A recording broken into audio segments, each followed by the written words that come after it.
Hey everybody, Roto Schlem coming to you from the basement of the magical place known as Storm Headquarters. And we are here today, as you see, we've got an awesome posse, an awesome collection of people. And the main focus of this here today is to talk about urethane balls. And I know some of you are gonna get sideways on us and you might get upset, but guess what? Urethane's a thing, it's here to stay. Embrace it. And we're here to help explain. We've got 3 different urethane balls now coming out of this production facility. And we want to make sure that y'all maybe have a little bit better understanding, and there is a method to our madness per se. And so we've got 4, like I said, we've got 4 different bowlers, employees of Storm. We have 4 different styles, a couple different patterns, and so we're going to give you a rundown of what's actually going on with these urethane balls. And I think first, let's go with Alex. Alex, how you doing today? You good? Good, yeah. Good, man. So go for it, yeah. So I bowled on 37 feet, and obviously I have a little bit slower ball speed, a little bit higher rev rate. So in general, when I get onto those shorter patterns, I definitely need something like urethane that's going to kind of blend the back part of the lane. So for me, when I threw the fast pitch, that was actually the one that allowed me to stay the farthest to the right. Okay. Kind of has the highest RG. It takes the longest to respond to friction as it goes down the lane. So with slower speed, that's definitely a good thing for me. I had to move a little bit left with the pitch black. It kind of shortened that window a little bit more. It definitely hooks a little bit earlier than the fast pitch does. So forces me around. And one we want to interject there is the fact that we've got fast pitch, like you mentioned, it's 261, it's a higher RG.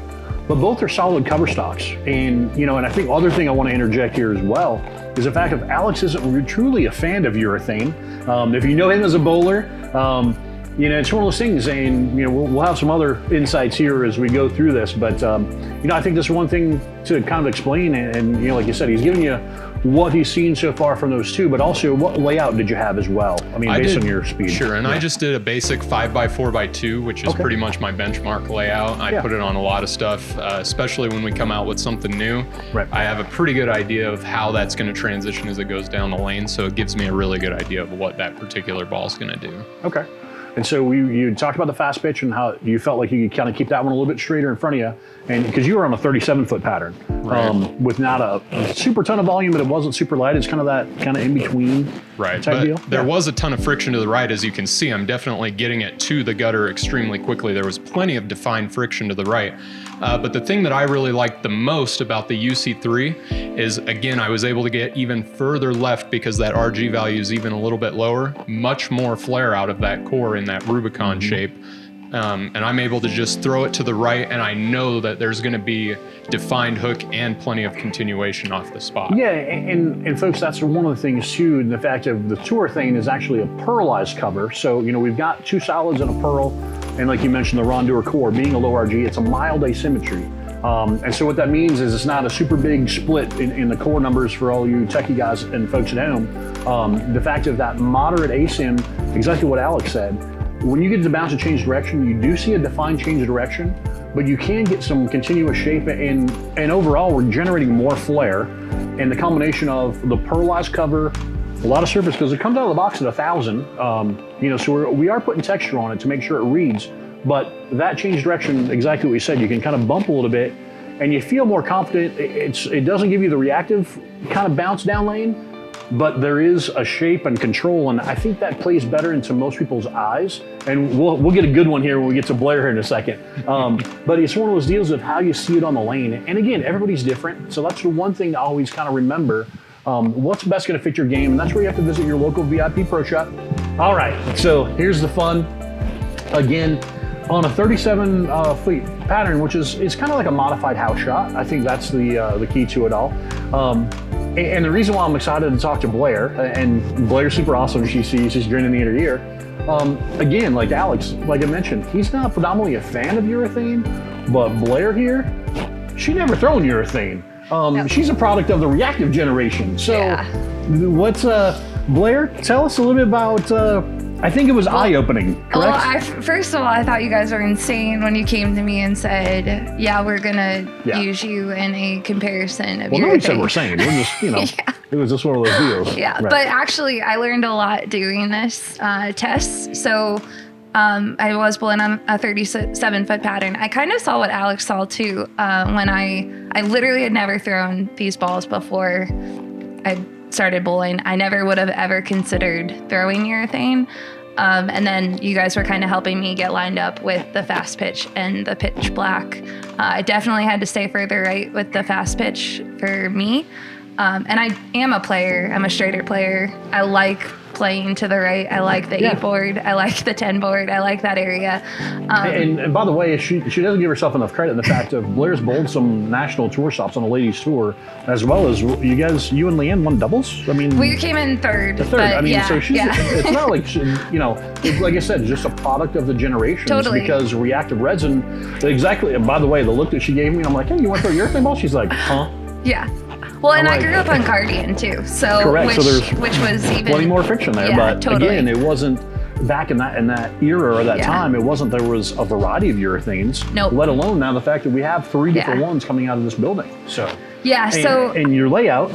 4x4x2. Yes, I knew she'd remember. That's awesome. I did. Yeah, I'm not big on all the tech stuff. So I'm more of the bowler that, if you tell me like, here's where you should play on this pattern, I'm going to find a way to play there and then kind of chase it left a little bit slowly and then have to make big moves. But what I found with the UC3 especially, I kind of think it'll end up in my bag because it did allow me to play where I like to be. And sometimes when I throw urethane, I find that if I miss right, it has no chance. You said you never threw urethane before, but it was one of those deals. Yeah, I've never. I threw the pitch purple like a couple of shots a few years ago, but I know that never in competition or anything like that.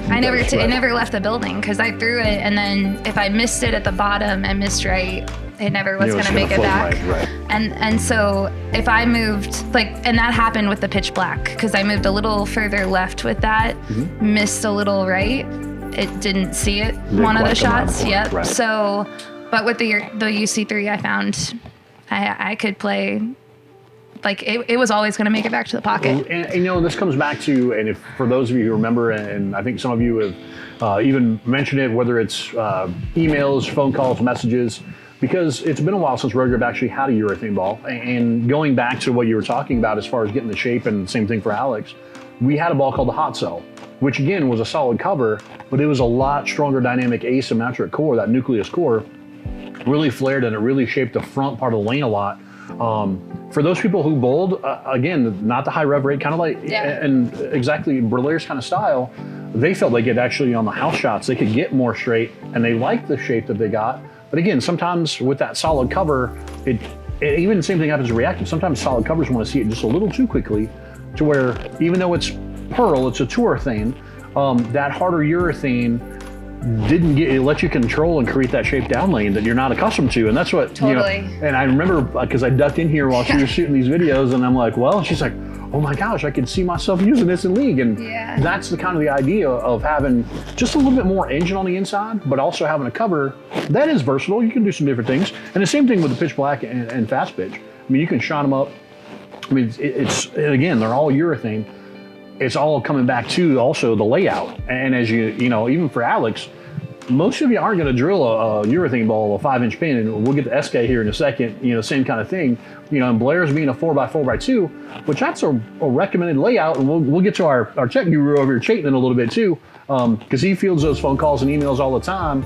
We 4x4x3 was kind of there's a lot of flair that you're building into it, but the fact of you're able to, she saw this one did this one was a little bit more, but this one, the UC3, maybe just even a little bit more, but like you said, always had the defiance, you had the confidence that if you missed it a little bit, you're gonna get a little help come around the corner. For me, I think I'm a lot a lot of people watching this video because I do have a job that I come to every day of the week. I don't practice as much as I probably would like or should.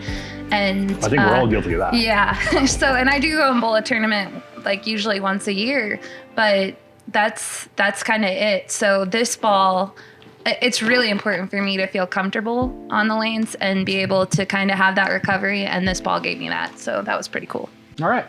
So we've had the slow wheel, we had the down and in on a 37-foot, and now we're going to mix it up a little bit. We're going to go to a Hall of Famer, a man who needs no introduction. Steve Klompkin's been around. You guys have watched plenty of videos coming out of Storm headquarters, and you've probably seen this guy.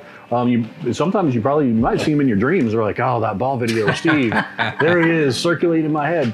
But SK, we've, again, your style is, again, not maybe where Blair's at, just a little bit more, but obviously not the big wheel that Alex has. Yeah. But you were on a different pattern yourself. Yeah. I was on a 39-foot middle road pattern. Okay. And as far as style-wise goes, I kind of fit in between Alex and Blair. And one of the nice things that that I noticed, and what I found out kind of right away, is there really is a distinct difference in the ball motion between the fast pitch, the pitch black, and the UC3. And for me, the easiest thing for me to do was to say, hey, you know what? Let's get lined up first off with the fast pitch, because it's going to get down the lane the easiest and the farthest for me. Which is, for the record, is by design. Now, there's a reason why we had pitch black and we made fast pitch to complement that.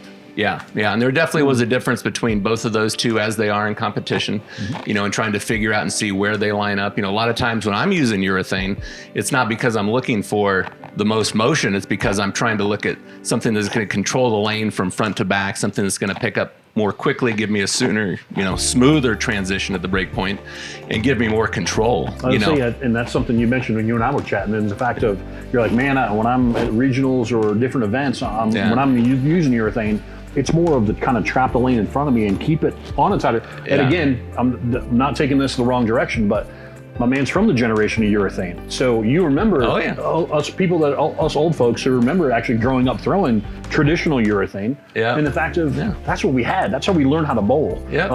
And so you're exactly what you said that. I'm like, man, that's old school urethane right there. Kind of shim it right there in front of you and let it just do a little tip. Yeah. And like you said, that's what you like to do. Yeah. And now, fast pitch, pitch black, and now you got something a little bit different. And the changes in the motion and the direction as the balls go down the line, you could really see it when you're watching the video here. The fast pitch allowed me to play the straightest. When we were using Specto to look at what the different launch angles were and entry angles, I was less than 1 degree of launch angle with the fast pitch, which is extremely straight, which is that's straight. I didn't know that. And then, by the way, that's straight of the which is straight, which is for there's old saying, straight is great. There's a lot of times it is true. It's not always the best, Chayton. But sometimes it's good to play them straight. Those guys are straight is great. That's right. Walter Ray, Norm Duke, Parker Bowen. There's some guys that made a pretty good career throwing it straight. So when I started out and got lined up with the fast pitch, then what I did is I basically switched to my pitch black and see, okay, what's the difference now? Ended up being about 3 left with my feet, throwing it kind of at the same target a little bit, same break point. So opened up my angles quite a bit more, but slid about 3 deeper or so. And then when I got to the UC3, I was like, okay, let's see what this does now. Now this was a ball that gave me another move left of, it was 4 to 5 left with my feet.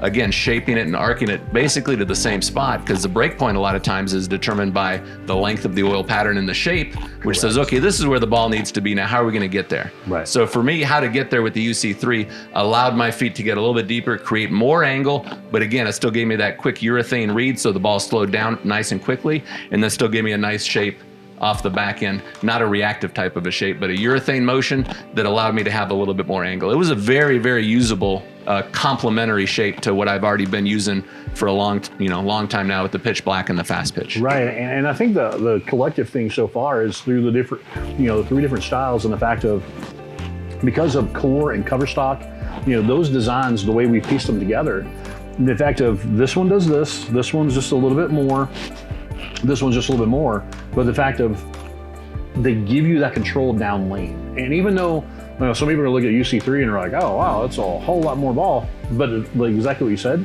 you're getting that urethane shape, as I like to refer to, the front part of the mid lane, where you're getting that's where it starts to transition, and it just keeps going. And that really is one of the very best tips. You hit the nail on the head right there, which is, when you're using urethane, you're looking for a ball that reads the front part of the lane. You're not looking for, when you want the ball to go down the lane and read the back, that's when you use your high roads and you use your cleaner skid flip balls, you use your pearl covers, you use anything that's going to be designed to give you that angularity down lane. But when you're using urethane, whether we're talking UC3 or something else, you're looking still, again, for that ball to slow down and read the fronts. And when you start looking at the lane from front to back and not just from side to side, then that's where you really start to understand ball motion. And I think Blair hit it on the head whenever she said, it's one of those deals where, again, we're all human. You're not going to throw like a robot every time.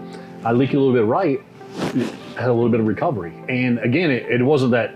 A lot of times reactive, you're like, oh, leak to right. I'm like, oh, that's it goes through the face and you tonk. It's the fact of, oh, leak to right. Oh, it's still got a chance. That's a very technical term, tonk. It's still got a chance to come around the corner and hit the 1-3. In your case, being right-handed. So there you go. I think that's the perception of being able to control the friction down lane is really what we wanted to talk about with these 3 different balls. And again, having all the different styles and the different conditions and the layout. And I don't think you discussed that. What was your layout? 5x4x2. And a lot of times in urethanes, like when I use in pitch black or fast pitch, a lot of times I'll use a 3, 3.5, or 4-inch pin to pap. Okay. But being that it is a UC3 with the Rubicon, with that core being I was thinking, well, what kind of a layout am I usually going to be using with a core like that? Right. So I actually started with the UC3 in mind.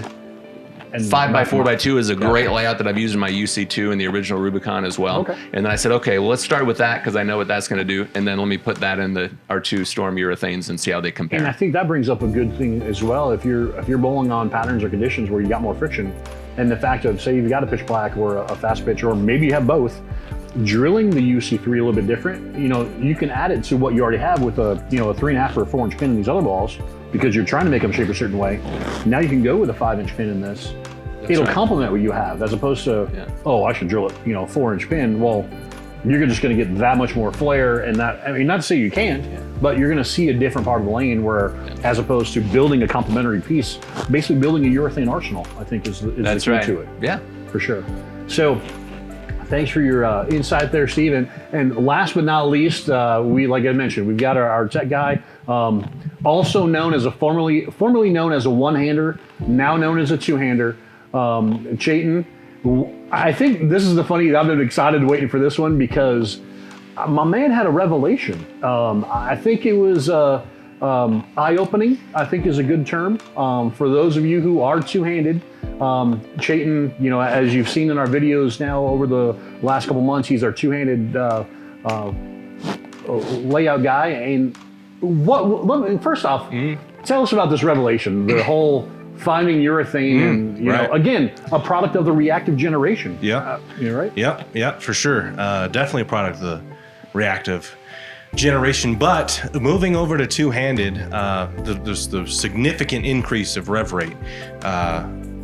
Made, like you said, the older lane surfaces made the ball a little too quick off the spot for me. As the rev rate increased, my speed increased, but not quite at the rate that my rev rate increased from going to one-handed to two-handed. So controlling the back part of the lane became a major issue that I'd have. My miss room was so small that, if I missed in at all a little bit, it's split. Correct. It's right through the face and it's through a split. So urethane has given me, I go from maybe 2 boards of room to almost 10 because of the control down lane that the ball gives me.